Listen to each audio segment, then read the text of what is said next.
Hey everyone, welcome back for another deep dive. Yeah. Today we're diving into something that I think we can all relate to, at least a little bit. Yeah. And that's the habit of living for others instead of ourselves. Ooh, that's a good one. Yeah. Living for others can be a sneaky trap. It really can. We don't even realize we're doing it half the time. Exactly. Like, when was the last time you made a decision based purely on what you wanted without even thinking about what anyone else would think? That's such a good question because I think it starts so early. Yeah. When we're kids, we're like little sponges just soaking up approval from our parents and teachers and friends. No, totally. I remember always trying to be the good kid. Yeah. Yes. And it kind of sticks with us. Yeah. Even as adults, we can get stuck in this pattern of trying to please everyone else, even if it means sacrificing our own happiness. Okay, so we're kind of programmed to seek approval. But how does that turn into full-blown living for others? It's subtle, we start making choices based on avoiding disappointment or conflict. Okay. Even if those choices don't really light us up inside. It's like saying yes to things we don't actually want to do. Exactly. Yeah. Or maybe staying in a job that's soul-sucking. Oh, yeah, because it's stable or whatever. Right.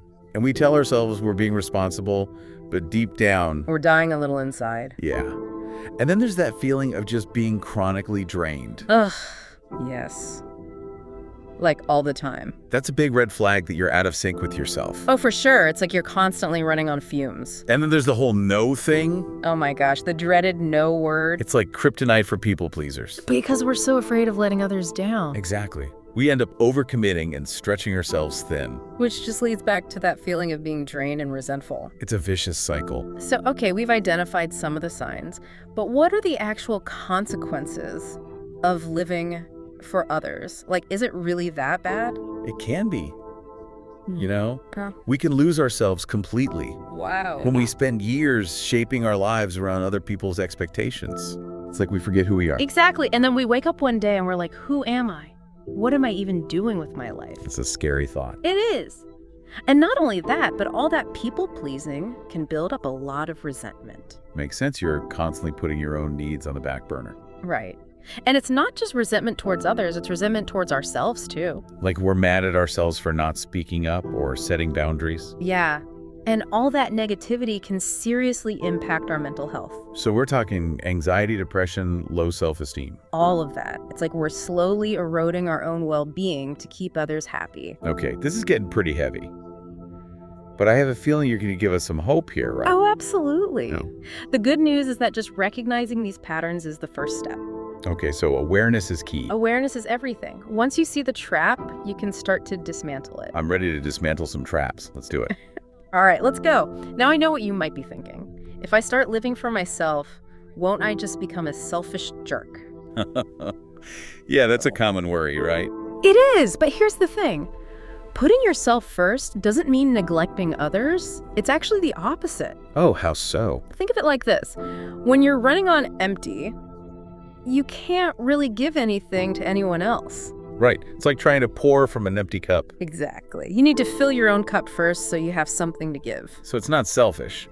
It's actually more sustainable. Precisely.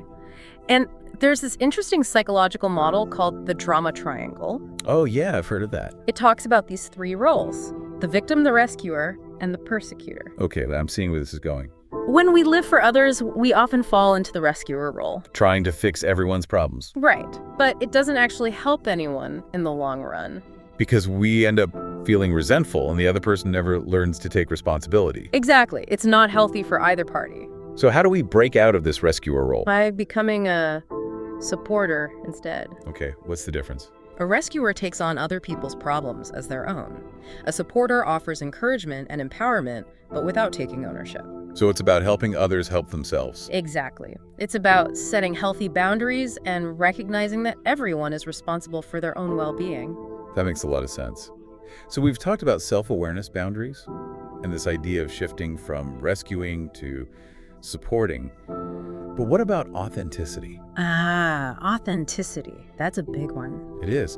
How do we even begin to embrace our true selves when we've spent so much time trying to please everyone else? It starts with identifying those parts of yourself that you've been hiding.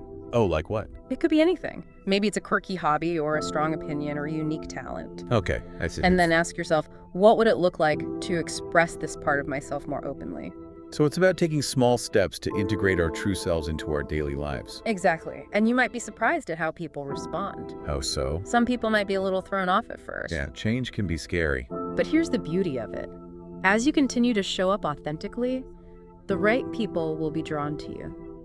The people who appreciate you for who you really are. Exactly. And those relationships will be so much more fulfilling. It's like you're attracting your tribe. Yes. And it's not just about attracting the right people. It's also about inspiring others to embrace their own authenticity. So it's a ripple effect. Absolutely. Yeah. When we live for ourselves, we give others permission to do the same. This is so powerful. I'm already feeling inspired to make some changes. That's great to hear. Remember, change takes time and it's not always easy. But it's so worth it. It is. And remember, you're not alone. We're all on this journey together. Okay, we are back. And I gotta say, this has been really eye-opening. Yeah, it's a journey for sure. For sure. So as we wrap up, what are some key takeaways? Like, what can we actually do to start living more for ourselves? I think the biggest thing is to remember that it's not selfish. Yeah, we talked about that. It's actually an act of self-love. Right, and when we take care of ourselves, we're better able to take care of others. Exactly. So don't be afraid to put yourself first sometimes. Okay, and what about those times when we feel guilty or afraid to set boundaries? Yeah, that's normal. But remember, your feelings are valid, Mm-hmm. and you deserve to have your needs met. So it's okay to say no. Absolutely. It's about setting those healthy boundaries we were talking about. And sometimes saying no to others means saying yes to ourselves. Exactly. It's all about finding that balance. So what about authenticity? How do we actually embrace our true selves? Well, it takes courage, Yeah, but start by identifying those things that make you unique.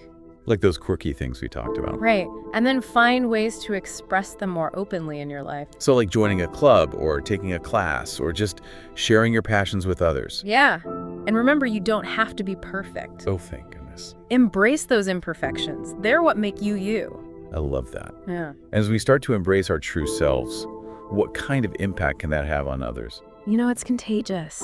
Oh, really? Yeah, when you're living authentically, you inspire others to do the same. Wow. So it's like a ripple effect. Exactly. It's about creating a world where everyone feels free to be themselves. That's beautiful.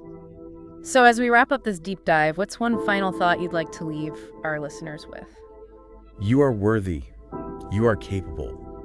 And you have the power to create a life that truly lights you up. I love that. Thank you so much for sharing your wisdom with us today. It's been my pleasure. And to all our listeners out there, keep shining your light.